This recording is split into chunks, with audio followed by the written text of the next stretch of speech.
The president of the United States will speak with Chinese leader Xi Jinping very soon to discuss this ongoing trade war. That's according to the White House. On Face the Nation, Treasury Secretary Scott Bessent said he was, quote, confident the dispute would be resolved, but he was still critical of China. Listen. What China is doing is they are holding back products that are essential for the industrial supply chains of India, of Europe, and that is not what a reliable partner does. I am confident that when President Trump and Party Chairman Xi have a call, that this will be ironed out. But the fact that they are withholding some of the products that they agreed to release during our agreement. Maybe it's a glitch in the Chinese system. Maybe it's intentional. We'll see. CBS News senior White House and political correspondent Ed O'Keefe is tracking the latest on the tariffs. Ed, good to see you. So last week, Trump accused Beijing of violating its trade agreement with the United States. Can you just explain to our audience what he believes that China violated and where things stand now? Remember, Vlad, that last month the U.S. and Chinese officials met in Geneva and essentially agreed to sort of a truce in this ongoing trade war. And the thought was that the U.S. would ease some of these tariffs. The Chinese would start exporting again some rare materials that are needed for various technological and medical products in the United States and drive down tariffs. What the Treasury Secretary is accusing China of doing is slow walking those agreements to this truce. But today, notably, in a statement, the Chinese Foreign Ministry says the accusations are, quote, groundless, and they're promising forceful measures to safeguard their own interests. They say later the U.S. government has unilaterally and repeatedly provoked new economic and trade frictions, exacerbating uncertainty and instability in bilateral economic and trade relations. That doesn't sound like a country that's willing to take a call from President Trump, despite what the White House was saying on Sunday, that there's going to be a call soon. Usually, when the United States and the Chinese leaders talk, there's a formal request for that. Doesn't sound necessarily like we're near that, despite what the president and his top officials are hoping for. All right, let me ask you about this. The president also announced, as you know, Ed, that he will double steel and aluminum imports to 50%. We're living in a world now, which seems mind-boggling to me, where an administration frequently and often indicates to the American people that some of their policies that are implementing could have adverse effects on their pocketbook, at least in the short term, while also signaling that in the long term they believe those policies will be to their benefit. But I'm old enough to remember, I was a little kid, but I'm old enough to remember Jimmy Carter delivering that malaise speech from the Oval Office, and that coupled with the Iranian hostage crisis basically ended his presidency. So how is the U.S. reacting? And what does the White House say when they're asked about the pain that Americans might feel because of some of these policies? Sure. And just to clarify, 50% tariffs on imported steel and aluminum from Europe, from Asia, from Canada.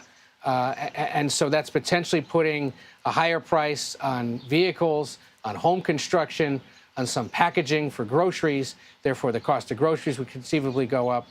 The president doing this, they say, for national security reasons, because he wants to see the American steel industry buoyed and grow at the expense of foreign steel.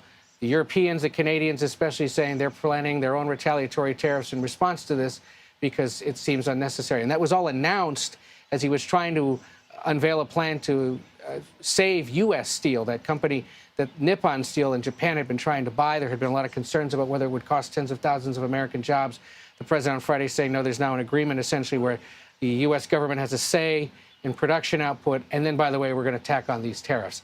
It does conceivably lead to higher prices, but you saw repeatedly, especially Sunday on Face the Nation, the Treasury Secretary Scott Bessent say, look, there's been all this fear about those price increases being passed on to consumers. You haven't necessarily seen it. Now, you talk to people who go grocery shopping, maybe who are buying clothing and doing some other things, and they'll tell you they've seen some of those price increases. But the White House so far says that is short-term pain for long-term American economic gain. All right, Ed O'Keefe for us at the White House. And Ed, our executive producer, Eric Berlin, tells me that no one will ever accuse me of having a crisis of confidence, but you don't know me very well, do you? Good to see you, my friend. Happy Monday. Take care. All right. Here's a live look at the stock market right now, which is down across the board. The president's back and forth with China over tariffs isn't the only thing weighing on investors' mind today. So joining me now in Studio 55 is CBS News MoneyWatch correspondent Kelly O'Grady. Good to see you. Good to see you, too. So it's interesting, Kelly, in talking to Ed and what Scott Bessent said on Face the Nation when it comes to these tariffs and these policies, I was reading Jake Tapper and Alec Thompson's book. And one of the points that they make in that book is how President Biden, while touting his economic policies, refused to acknowledge the actual pain that people were feeling at the grocery store, at the pump. Yes, he passed an infrastructure bill. Yes, perhaps on the numbers, the economy looked healthy, but for people at home, it did not feel that way. It feels like we're at that point right now with the Trump administration as well. Well, I guess it's very different when you're in your first term as a president versus when you're in your second term as a president. I mean, the president has said that there is going to be short-term pain for that long-term gain. And he did say that we are going to see likely higher prices. So I do think that there has been a bit of an acknowledgement of that. But listening to what Bessent said on Face the Nation, we aren't expecting to see these price increases until the next few months. So it's all well and good to point to that PCE inflation data that we talked about on Friday, and it was great, right? 2.1%, but it's kind of the what if, because I was actually just reading the ISM manufacturing PMI index. It's basically an index that measures manufacturing activity in the country. And there were a few quotes where people were saying, we are seeing suppliers fully pass that tariff because they're thinking about it as a tax. And normally you pass that on. So that's something that we could see sort of pass down the line in a few months. So, yeah, I mean, that's the key, right? Which is that right now things day to day feel okay, look okay, but we don't know what's going to happen in the third quarter and the fourth quarter. And the Fed chair, Jerome Powell, is speaking today. He's set to deliver some remarks in Washington. Anything that he might be signaling there that could give you some further insight into what's to come? One thing that I know about Chair Jerome Powell, he never lets you see his cards. It feels like he likes to say as little as possible. He has in previous meetings talked about the uncertainty about trade policy. I expect him to bring up that PCE inflation to essentially say the inflation problem in the regular economy is good, but it's the what to come, the uncertainty. So what about, I know we didn't prep for this, but what about, you just made me think of those comments from Jamie Dimon. When the world's top banker is saying we're hurting ourselves, I mean, doesn't that spook the markets? Doesn't that spook other bankers around the world who are looking at the very same data and the same input that Jamie Dimon is looking at? He tends to be a dour guy on the whole, but I think investors right now, they're just in a wait-and-see mode. Yeah. All right. Kelly, always good to have you in studio. Thank you very much. Appreciate it. All right. So